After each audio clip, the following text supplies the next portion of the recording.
আজকে অফিসে কি হয়েছে জানেন? কি হয়েছে?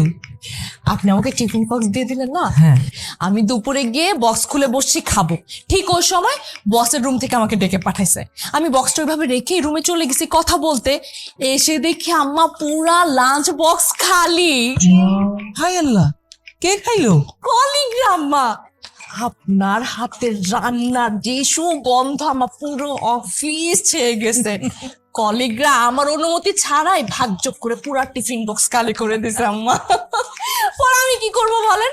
আমি বাইরে থেকে কাচ্চি অর্ডার করে তারপর খাইছি।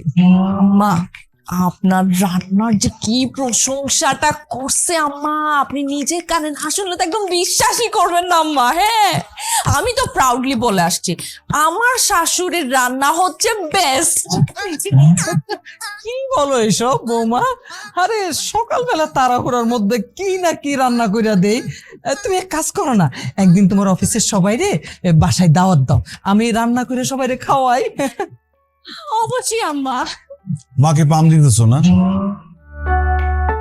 যাতে সকালের রান্নাটা প্রতিদিন মা করে দেয়।